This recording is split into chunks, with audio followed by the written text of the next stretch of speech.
Shalom, hallelujah. Good morning ನನ್ನ ಪ್ರಿಯ ದೇವರ ಮಕ್ಕಳೇ, ಹೇಗಿದ್ದೀರಾ? ಬನ್ನಿ ಈ ದಿನದ ವಾಕ್ಯ ಧ್ಯಾನ ನಾವು ನೀವು ಒಟ್ಟಾಗಿ ಲೂಕನ ಬರೆದ ಸುವಾರ್ತೆ ಪುಸ್ತಕ 13ನೇ ಅಧ್ಯಾಯ 13ನೇ ವಚನ. ಇದು ಬಹಳ ಪ್ರಸಿದ್ಧವಾದ ಒಂದು ವಾಕ್ಯವಾಗಿದೆ, ಎಲ್ಲರಿಗೂ ಪರಿಚಿತವಾದ ಒಂದು ವಾಕ್ಯವಾಗಿದೆ. ದ ಬುಕ್ ಆಫ್ ಲೂಕ 13:13 ಅದೇನೆಂದರೆ, ಆತನು ಆಕೆಯ ಮೇಲೆ ತನ್ನ ಕೈಗಳು ಇಟ್ಟನು, ಕೂಡಲೇ ಆಕೆ ನೆಟ್ಟಗಾಗಿ ದೇವರನ್ನು ಮಹಿಮೆ ಪಡಿಸಿದಳು. And he laid his hands on her, and immediately she was made straight and glorified God. ಇದರ ಮೇಲಿನ ಭಾಗ ಬಹುಶಃ ಅನೇಕರು ಬೈಬಲ್ ಓದೋ ಮಕ್ಕಳಿಗೆ ಗೊತ್ತಿರುತ್ತದೆ.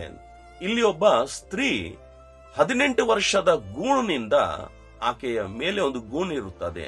ಆ 18 ವರ್ಷದಿಂದ ಆ ತಾಯಿ ನೆಟ್ಟಗಾಗಿ ನಡ್ಕೊಳ್ಳೋದಕ್ಕಾಗೋದಿಲ್ಲ. ಯಾಕಂದ್ರೆ ನೀವೇ ಕೂಡ ನೋಡಿರಬಹುದು, ಗೂಣು ಇರೋ ವ್ಯಕ್ತಿಗಳ ಸ್ಥಿತಿ, ಅವರು ಇಡೀ ಜೀವನ ಬಗ್ಗಿ ಹೋಗಿರೋ ಸ್ಥಿತಿ ಇರುತ್ತದೆ.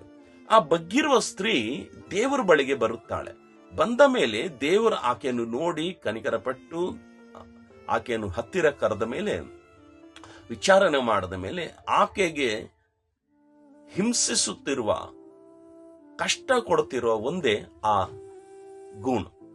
ಆ ಗೂಣಿನಿಂದ ಕಳೆದ 18 ವರ್ಷ ವ್ಯಥೆ ಪಡ್ತಾ ಇದ್ದಾಳೆ. ಅಂದ್ರೆ ಆ ತಾಯಿ ಇರೋ ಕಷ್ಟಕ್ಕೆ ಮೂಲ ಕಾರಣ ಗೂಣು. ಆ ಗೂಣು ಎಷ್ಟು ವರ್ಷ? 18 ವರ್ಷ. 18 ವರ್ಷದಿಂದ ಒಂದು ಹೋರಾಟದಲ್ಲಿ, ಒಂದು ಸಮಸ್ಯೆಯಲ್ಲಿ, ಒಂದು ಸಂಕಟದಲ್ಲಿ ಕಷ್ಟಪಟ್ಟು ಆ ತಾಯಿ ಜೀವನ ನಡೆಸ್ತಾ ಇದ್ದಾಳೆ. ಆ 18 ವರ್ಷದ ಕಷ್ಟಪಟ್ಟಿರೋ ಸ್ತ್ರೀ ಆ ದಿನ ಯೇಸುವಿನ ಬಳಿಗೆ ಬರುವಾಗ ಆತನು ಆಕೆಯ ಮೇಲೆ ಕೈಗಳು ಇಟ್ಟಿದ್ದನು. ಆಕೆಯ ಮೇಲೆ ಕೈ ಇಟ್ಟಿದ ಕೂಡಲೇ ಆಕೆ ನೆಟ್ಟಗಾಗಿ ದೇವರನ್ನು ಮಹಿಮೆ ಪಡಿಸಿದಾಳಂತೆ. 18 ವರ್ಷದಿಂದ ಯಾವ ಡಾಕ್ಟರ್ಸ್ ಆಗಲಿ, ಯಾವ ಸರ್ಜನ್ಸ್ ಆಗಲಿ, ಯಾವ ಹಾಸ್ಪಿಟಲ್ಸ್ ಆಗಲಿ ಮಾಡದೇ ಇಲ್ದಿರೋ ಕಾರ್ಯ ಯೇಸು ಸ್ವಾಮಿ ಆಕೆ ಜೀವನದಲ್ಲಿ ಮಾಡಿದ್ದಾರೆ. ಅದೇ ದೇವರು ಈ ಮುಂಜಾನೆ ನಮ್ಮ ಜೀವನದಲ್ಲಿ ಎಷ್ಟು ವರ್ಷಗಳಿಂದ ನೀವು ವ್ಯಥೆ ಪಡ್ತಾ ಇದ್ದೀರಾ, ಎಷ್ಟು ವರ್ಷಗಳಿಂದ ನೀವು ಕಷ್ಟಪಡ್ತಾ ಇದ್ದೀರಾ, ಎಷ್ಟು ವರ್ಷಗಳಿಂದ ನೀವು ಅನಾರೋಗ್ಯದಲ್ಲಿದ್ದೀರಾ, ಎಷ್ಟು ವರ್ಷಗಳಿಂದ ನೀವು ಅಸಮಾಧಾನದಲ್ಲಿದ್ದೀರಾ. ಬನ್ನಿ ಈ ದಿನ ಆ ತಾಯಿ ಹಾಗೆ ನೀವು ದೇವರ ಬಳಿಗೆ. ಆತನು ತನ್ನ ಕರಗಳು ಇಟ್ಟಿದ ಕೂಡಲೇ ಆಕೆ ಸೌಖ್ಯನು ಹೊಂದಿದ್ದಾಳೆ.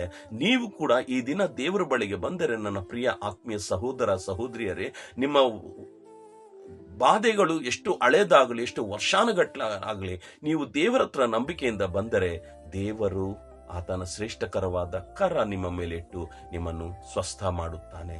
ಮಾಡಿದ ಕೂಡಲೇ ಆಕೆ ದೇವರನ್ನು ಏನ್ ಮಾಡಿದ್ದಾಳೆ? ಮಹಿಮೆ ಪಡಿಸಿದ್ದಾಳೆ ಅಂತೆ. ನಾವು ಕೂಡ ಪ್ರಿಯ ದೇವರ ಮಕ್ಕಳೇ, ದೇವರನ್ನು ಮಹಿಮೆ ಪಡಿಸೋ ಜನರಾಗಿರಬೇಕು.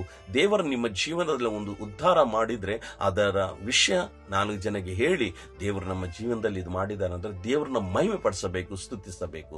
ಭಯಪಡಬೇಡಿ. ನಿಮ್ಮ ಜೀವನದಲ್ಲಿ ಯಾವ ಗೂಣಿದೆಯೋ, ಎಷ್ಟು ವರ್ಷಗಳೇ ಆಗಿದೆಯೋ, ಆ ಗೂಣನ್ನು ಇವತ್ತು ದೇವರ ಬಳಿಗೆ ತೆಗೆದುಕೊಂಡು ಕರ್ಕೊಂಡು ಬನ್ರಿ. ನೀವು ಬನ್ರಿ, ಪ್ರಾರ್ಥನೆ ಲೇಖಿಬಿಸ್ರಿ. ನಿಮ್ಮ ಗೂಣನ್ನು ದೇವರು ಸೌಖ್ಯ ಪಡಿಸುತ್ತಾರೆ. ನಂಬಿಕೆ ಇದ್ರೆ ನನ್ನ ಜೊತೆಯಲ್ಲಿ ಪ್ರಾರ್ಥನೆ ಲೇಖಿಬಿಸಿ. ಪರಿಶುದ್ಧನೇ, ಮಹೋನ್ನತನೇ ಅಪ್ಪ, ಮಕ್ಕಳು ಯಾವ ಗೂಣಿನಿಂದ, ಯಾವ ಸಮಸ್ಯೆಗಳಿಂದ, ಯಾವ ಹೋರಾಟಗಳಿಂದ, ಯಾವ ಕಣ್ಣೀರಿನಿಂದ, ವರ್ಷಾನುಗಟ್ಟಲಿಂದ ನಮಗೆ ಉದ್ಧಾರ ಆಗ್ತಾ ಇಲ್ಲ, ವರ್ಷಾನುಗಟ್ಟಲಿಂದ ನಮ್ಗೆ ಬಿಡುಗಡೆ ಆಗ್ತಾ ಇಲ್ಲ ಅಂತ ನಿನ್ನ ಬಳಿಗೆ ಬಂದಿದ್ದಾರೆ. ಅವರನ್ನು ಕೂಡಲೇ ಮುಟ್ಟು ಸ್ವಾಮಿ. ಹೇಗೆ ಆ ಸ್ತ್ರೀ ಸೌಖ್ಯ ಹೊಂದಿದ್ದಾಳೋ, ಇವರನ್ನು ಕೂಡ ಅವ್ರ ಜೀವನದಲ್ಲಿರೋ ಪ್ರತಿಯೊಂದು ಸಮಸ್ಯೆಗಳಿಂದ ಸಂತೋಷ, ಸಮಾಧಾನ ಹೊಂದಿಕೋಬೇಕು ಸ್ವಾಮಿ. ಮುಟ್ಟಯ್ಯ, ಬಲಪಡಿಸು. ಯೇಸುವಿನ ನಾಮದಲ್ಲಿ ಪ್ರಾರ್ಥನೆ ಬೇಡಿ ಹೊಂದಿದ್ದೇವೆ, ಆಮೆನ್. ಪ್ರಿಯರಾದ ದೇವರ ಮಕ್ಕಳೇ, ನಾಳೆ ಮರಳಿ ನಾವು ಭೇಟಿಯಾಗೋಣ. ಅಲ್ಲಿ ತನಕ ದೇವರು ನಿಮ್ಮನ್ನು ಕಾಪಾಡಲಿ. May God bless you. Praise the lord.